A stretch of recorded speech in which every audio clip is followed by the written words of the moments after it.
in the Vedic literatures. And the Vedas include the original 4 Vedas, as well as the Upanishads, and then those are called Shruti, and then you have, which means that which is heard, and then in addition to that you have Smriti, which means that which is remembered. And the Smriti includes the Mahabharata, in which one portion of the Mahabharata is the Bhagavad Gita, spoken by Krishna to Arjuna, as well as the Puranas and the Itihasas. Purana, the word Purana means very old. So the Puranas are very ancient historical accounts, and there are 18 major Puranas. And of all the Puranas, the most important Purana is the Bhagavat Purana, the Srimad Bhagavatam. It's called Amala Purana, the spotless Purana. So, in regard to the Upanishads, the word Upa means near.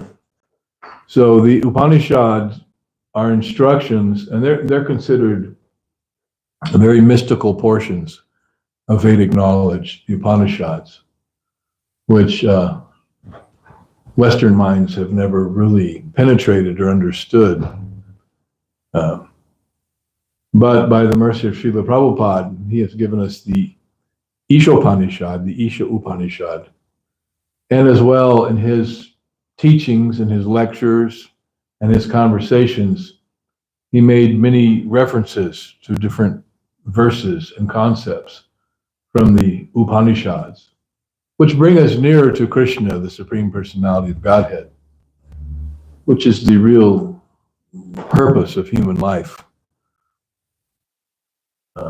Sometimes people wonder, what is the meaning of life? What is the goal of life? Well, the goal of life is to, first of all, inquire. Atato Brahma Jigas. That's from the Vedanta Sutra, which means that now that we have this human form of life, we should inquire into Brahma Jigas. Jigas means to inquire and to investigate. Atato Brahma Jigas. Inquire into the nature of spirit and spiritual subject matters. And that is the real business of the human form of life. Although if you examine the life of people in the world, how many people in the world now? 7 billion? 8 now? Yes. So how many people are engaged in Brahma Jigas, inquiring into the truth of spirit? That is a small number. Just like in Pima County, there are 1 million people or so. And how many of them are here inquiring into Brahma Jigas tonight? A few hardy, dedicated souls who want to understand. And the beginning of that understanding is to be able to discriminate between matter and spirit. And the Bhagavad Gita, spoken by Krishna, is often referred to as Gita-upanishad. It is the Gita of Krishna, but it is also included in the Upanishads, of which there are 108 primary Upanishads. So Gita-upanishad,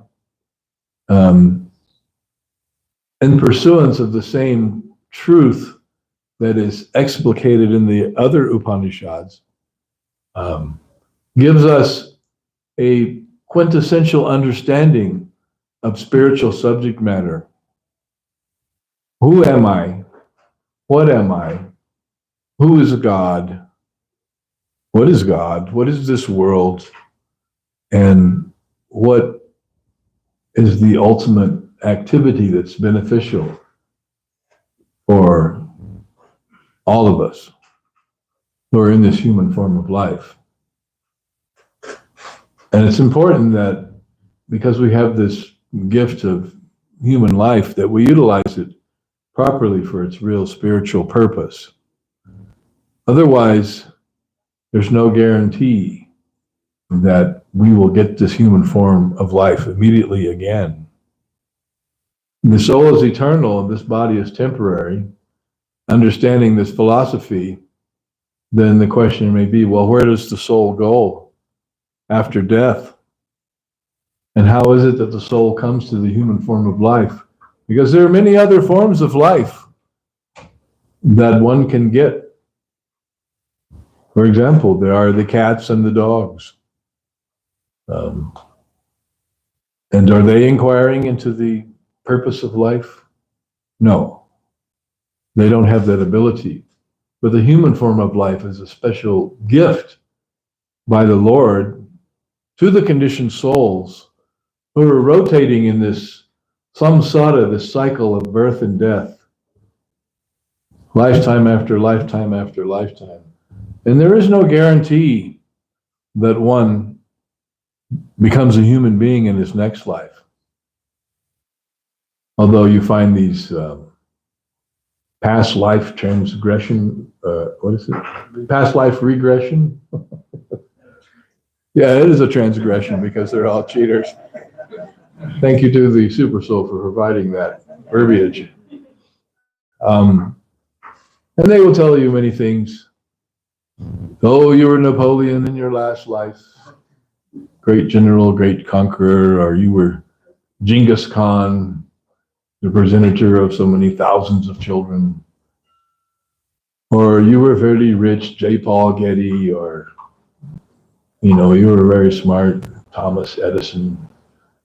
And in this life, you're just a regular person here in contemporary society.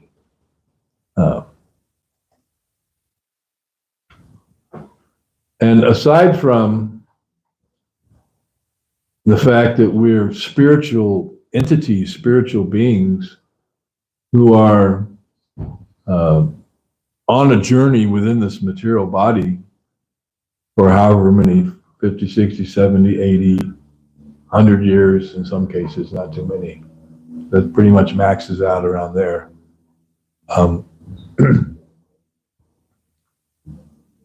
It behooves us to take advantage of this great gift that we've been given by the Lord through his material energy to utilize our lives for the proper purpose. Atato Brahma Jigas.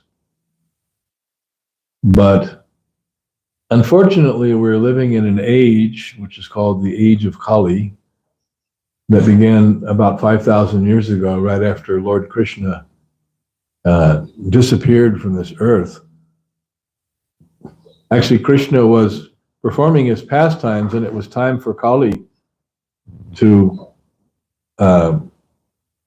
manifest his nefarious nature, but he could not because Krishna was still present. But then when Krishna left, Kali moved in.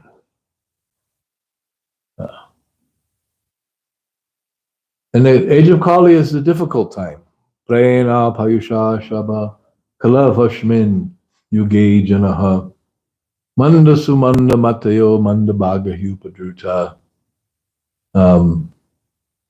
In the age of Kali, generally people are slow, bad, not inclined towards spiritual life.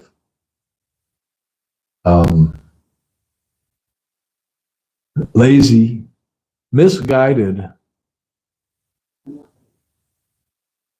I'm getting there. Unlucky. She just said that. And above all, always unlucky. So, there's historically in the Kali Yuga, in every generation, people say these are very difficult times in which we live. And if you were going to write a story about contemporary society, you could say, when demons ruled the earth. And Srila Prabhupada, a prophetic sage and teacher and master of Vedic wisdom, pointed out that democracy is fraught with many difficulties. He's called it, Srila Prabhupada had a way with words. He called it demon crazy. How did he know? But of course he knew. And he said, also prophetically, that democracy means that the people, the common people, Kalo Shudra Sambhava, they are not very elevated in their consciousness. Practically, they're like animals, like dogs. And then when you have the Vox Populi, you have all the dogs together, and they elect amongst themselves the biggest dog. Yep. These things are going on. No surprise to followers of the Vedic way of life. So the age of Kali is considered to be a very pernicious time. And the 12th canto of the Bhagavatam has a whole section of predictions about the qualities of the age of Kali. One of them states that men will wear their hair very long and think that they are very beautiful because of their long hair. Yeah, I've been there, done that. Had the longest hair in my school when I was in 6th grade. In high school too. So you would recognize me from then. At least my mother thought I was very beautiful, for sure. So in the Upanishads, there are many, many wonderful verses which Srila Prabhupada was fond of quoting and use those verses to support his philosophical presentation of understanding the Vedic truths, the real Vedic version. And there's one very nice verse from the Kali Santara Upanishad. And this verse states, Hare Krishna, Krishna Krishna, Hare Hare, Hare Rama, Rama Rama, Hare Hare. And the next verse, Iti Sodashakam Namnam, Kali Kalmasa Nashanam, Parantara Payo Lasha, Sarva Vedeshu Drishyate. So these Iti Sodashakam, Sodasha means 16, Iti Sodashakam Namnam, these 16 names of the Hare Krishna mantra, they are able to counteract the ill effects of this age of Kali. Kali Kalmasa Nashanam. Nashanam means destroyed.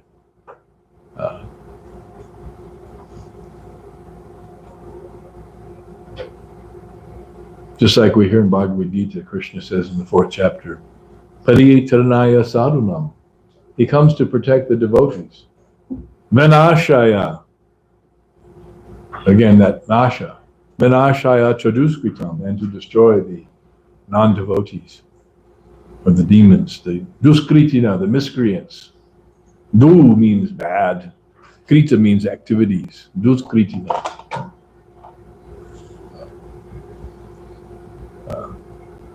So Sarva Vedeshu Drishyate, after searching through all the Vedas, and that is the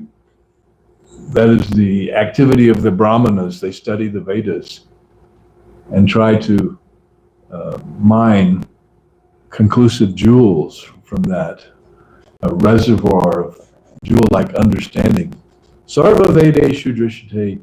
You can search through all the Vedas and you will not find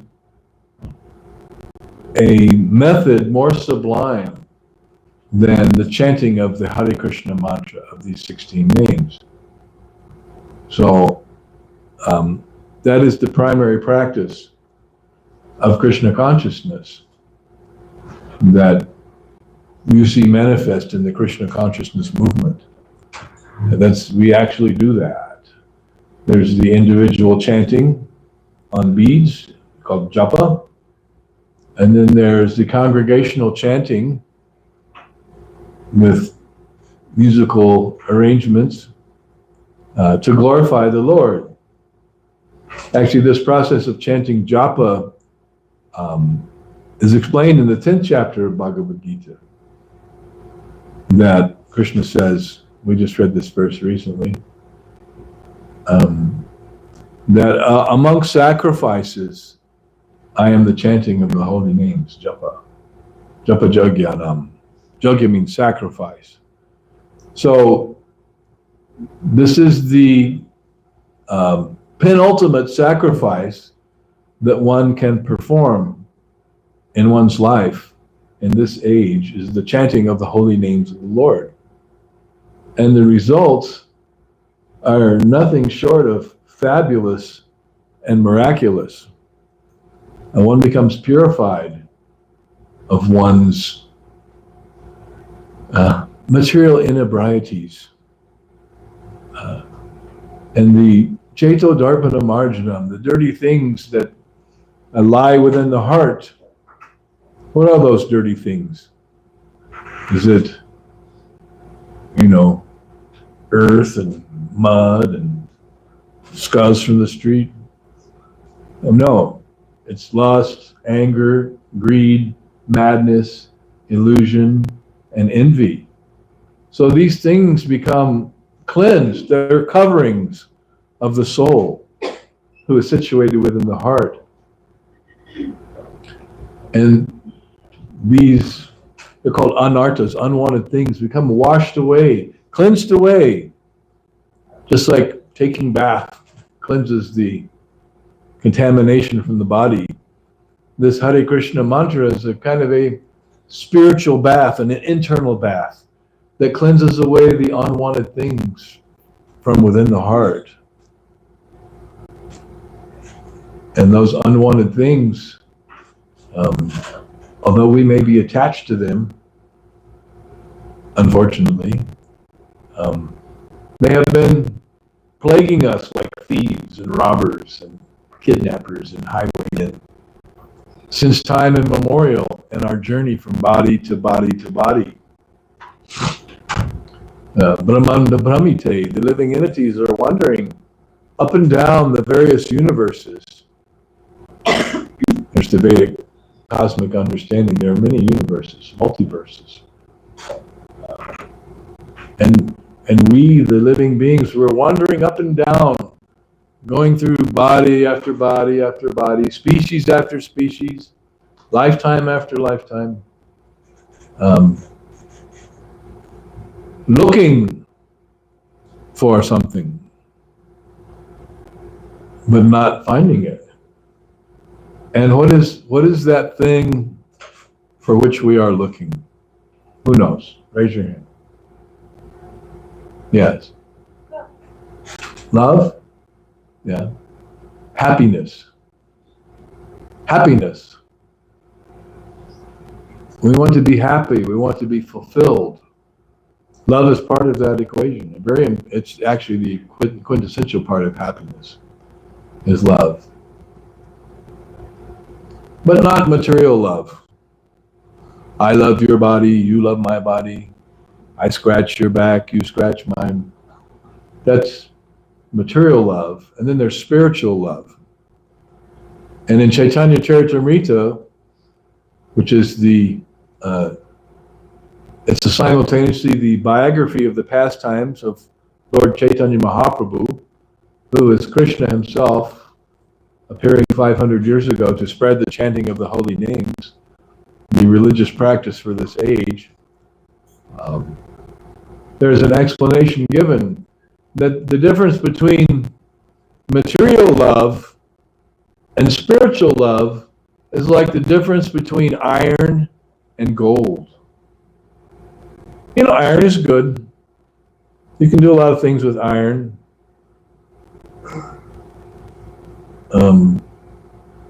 The magnetic coil inside this microphone has iron in it, so that's good.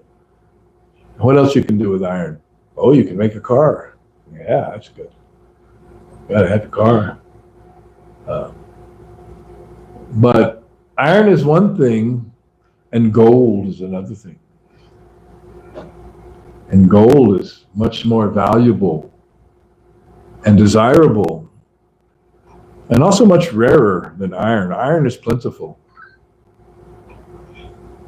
You know, when they figure out how to make a efficient battery for electric cars out of iron, then you're talking. Yeah, stuff's cheap, it's everywhere. But if it has to be made out of gold, oh, it's too expensive.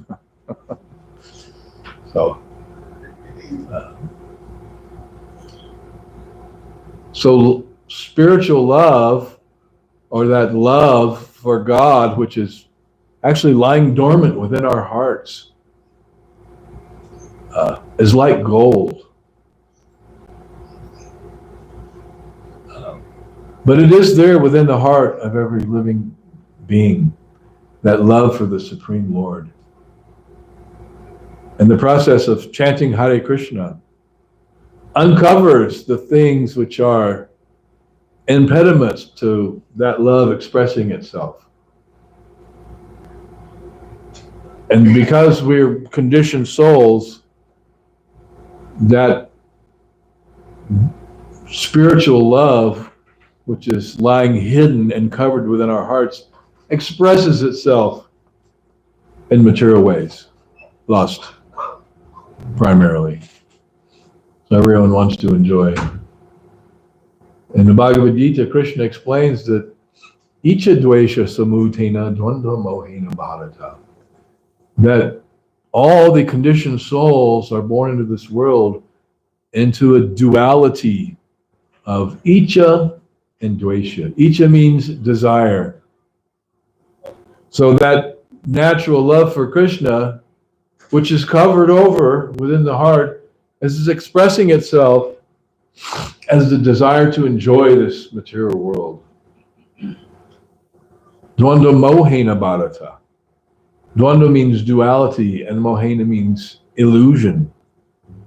So we are in illusion, thinking that, oh, I want to become happy. That's good, that's natural. How do I get that happiness? This is where the conditioned soul is making the big mistake, the big existential mistake. That path to happiness, because I am misidentifying myself as this material body, which is composed of these senses, then let me try to satisfy my senses, the senses of the body, through matter, and that will make me happy. Well, guess what? It doesn't work. We don't become happy by sense gratification. Although we may be in an illusion thinking that when we have attained a certain level of sense gratification, oh yes, I am happy. Everything is going my way.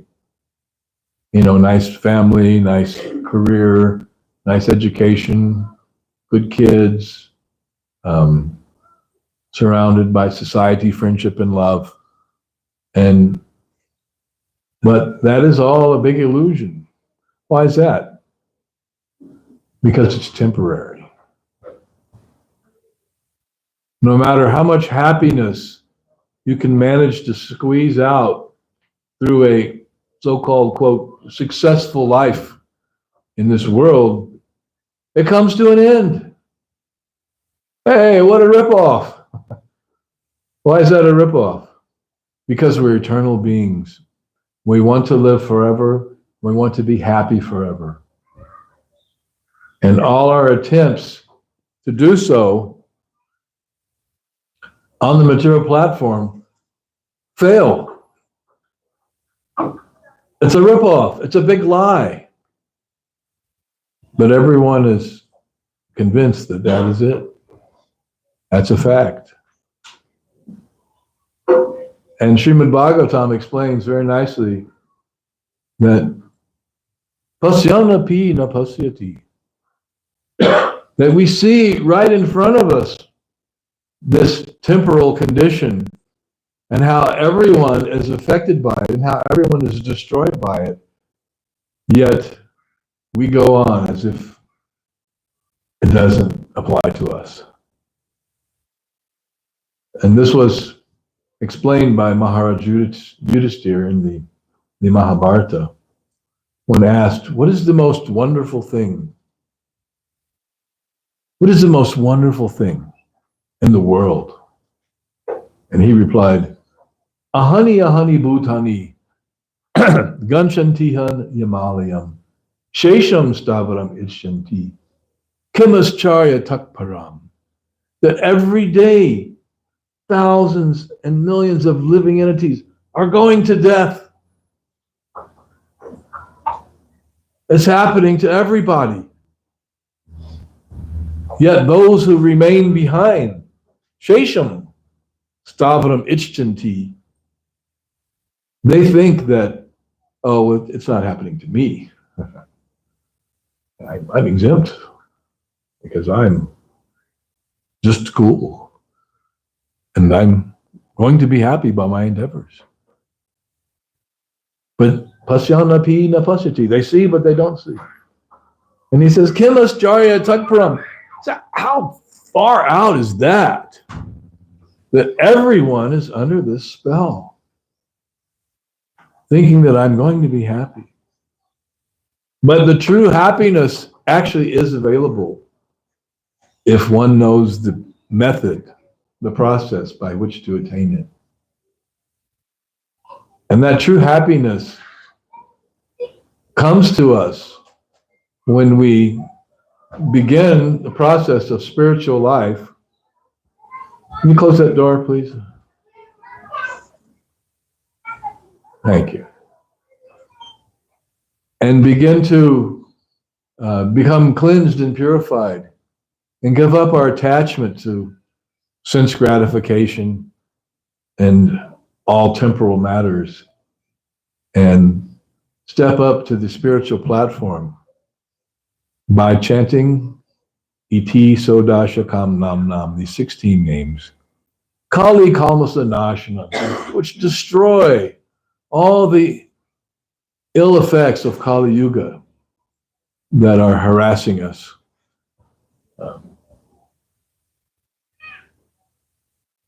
And then one can begin to taste true happiness, which has nothing to do with the senses and their objects of gratification, but has to do with the awakening of love for Krishna within the heart. Nitya Siddha Krishna Prema Sadhu Kabunai Shravanari Shure Chitti Karya Udai. It's explained in the Chaitanya Charitamrita. Nitya Siddha Krishna Prema Sadhu Kabunai, that this love of Krishna, Krishna Prema in Sanskrit, it's eternally existing within the heart of everyone. But it is not manifest at the current moment. So how to manifest it? Shravanare Shure Chitte Karya Udai. By the process of Shravanam, Kirtanam, Vishnu, hearing and chanting the holy names of Krishna. Shravana, hearing, Adi, and the other processes. Shuddha Chitte, the consciousness, which is called Chit, becomes Shuddha, purified. Karya Udai, and then it begins to manifest this pure Krishna consciousness, which is actually something that we all possess. But right now it's covered over. So when we chant Hare Krishna, the dirty things are cleansed away. Just like if you have some water, but it has some contaminants in the water, some dirt and some grunge and other things. Well, you're not going to drink that. Like, Deuce on tap water. Yeah. But, so much wine and calcium and, other stuff. But when you filter out all those dirty things, what are you left with? the pure water, right? When all the contaminants are filtered out and removed, cleansed away. So our consciousness is like that water. But right now it's filled with different flotsam and jetsam of the lower qualities of sense gratification and material attachment. But this cleansing process, Chaito Darpana Marjanam, it Anartha Nivritti, it eliminates those unwanted things. And then we're left with our pure consciousness, our natural state, which is Krishna consciousness. So everyone is naturally Krishna conscious, but it is not necessarily manifest in everyone. But when we practice this Krishna consciousness process of chanting the holy names, then gradually that consciousness, it is revealed. And then true enlightenment takes place and knowledge arises within the heart. Krishna says to one who's devoted to serving me with love, I give them the understanding by which they can come closer to me. Indeed, I light up a shining lamp of knowledge and destroy the darkness that's within our hearts. Krishna does that for us. He helps us out. He's powerful enough to do that. So we'll stop here. Thank you all for your kind attention. Briefly, any questions or comments? All right, so we'll go on to the next program, the Kirtan, the chanting of these 16 names, and we'll become purified and happy. And then we'll take prasad, wonderful, expertly prepared food stuff offered to Krishna with love and devotion, which also purifies us. And thank you all very much. Srila Prabhupada ki